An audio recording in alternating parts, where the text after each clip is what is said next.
మాజీ MLA Pinnelli రామకృష్ణారెడ్డిని arrest చేయటమే లక్ష్యంగా వరుస కేసులు పెడుతున్నారు పోలీసులు. ఈసీ, పోలీస్ శాఖ టీడీపీకి అనుబంధ సంఘాలుగా మారాయి. ఈవీఎం కేసులో బెయిల్ రాగానే వెంటనే మరో 3 హత్యాయత్న కేసులు నమోదు చేశారు. సీఐ నారాయణస్వామి ఆధ్వర్యంలోనే కుట్ర జరుగుతోందని వైఎస్ఆర్సీపీ నేతలు తెలిపారు. ఎమ్మెల్యే పిన్నెల్లిని హత్య చేసేందుకు కుట్రలు చేస్తున్నారని అనుమానం వ్యక్తం చేస్తున్నారు వైఎస్ఆర్సీపీ నేతలు.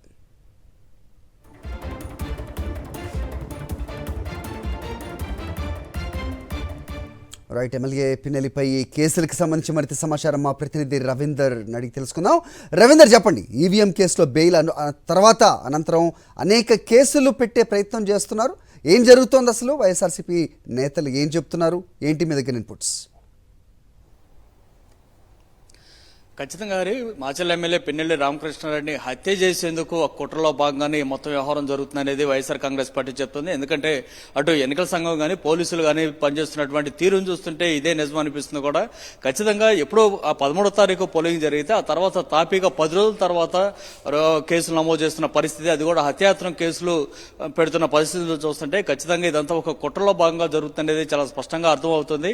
వాస్తవానికి ఈవీఎంలు ధ్వంసం చేశారంటూ ఒక వీడియోని 20వ తారీఖున లోకేష్ తన ట్వీట్ పెట్టిన తర్వాత 21వ తారీఖున కేంద్ర ఎన్నికల సంఘం స్పందించి వెంటనే మాచర్ల ఎమ్మెల్యేని అరెస్ట్ చేయాలంటూ ఆదేశాలు జారీ చేసింది. వాస్తవానికి ఇలాంటి వీడియోలు కానీ ఏదైనా వస్తే అది నిజమా కాదా, మార్ఫింగ్ చేసిన వీడియోలు అనేది చెక్ చేసుకున్న తర్వాత మాత్రమే ఏదైనా ఒక నిర్ణయానికి రావాల్సి ఉంటుంది. కానీ చివరికి ఒక హైకోర్టు కానీ సుప్రీంకోర్టు కూడా వెంటనే దీని మీద విచారణ జరపని మాత్రమే జరుగుతాయి తప్ప కేంద్ర ఎన్నికల సంఘం లాగా ఏకంగా అరెస్ట్ చేయమని ఎవరు కూడా ఏ రాజ్యాంగబద్ధమైనటువంటి సంస్థ కూడా ఆదేశాలు జారీ చేస్తాయి. కానీ కేంద్ర ఎన్నికల సంఘం చేసినటువంటి ఈ సంఘటన, ఈ ఆదేశాలు చూసిన తర్వాత ఖచ్చితంగా కేంద్ర ఎన్నికల సంఘాన్ని అట్లాగే రాష్ట్ర ఎన్నికల ప్రధానాధికారిని తెర వెనుక నుంచి కొంతమంది తెలుగుదేశం పార్టీకి సంబంధించినటువంటి నాయకులు నడిపిస్తున్నారనేది అర్థమవుతుంది. ఎందుకంటే ఈ కేసు సంబంధించి మొత్తానికి బెయిల్ తెచ్చుకున్నారు పిన్నెల్లి రామకృష్ణారెడ్డి. అయితే ఆ మరుసటి రోజు అంటే 22వ తారీఖు నుంచే మరో కొన్ని కేసులు నమోదు చేశారంటే ఏదో రూపంలో పిన్నెల్లి రామకృష్ణారెడ్డిని అరెస్ట్ చేయాలి, లోపలేయాలనేది ఒక లక్ష్యంతో ఎన్నికల సంఘం పోలీసులు పనిచేస్తున్నారనేది అర్థమవుతుంది. ఎందుకంటే